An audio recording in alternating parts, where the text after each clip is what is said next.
সেকালে স্বামী স্ত্রী যা করত। চলে এসেছেন? হ্যাঁ। চা দেবো? না, শরবত। ঠিক আছে, বসে আপনার পছন্দের পায়েস রান্না করেছি।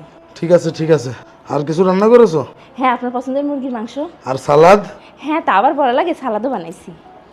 বলছি আপনার একটা কথা বলতাম। কি বলো?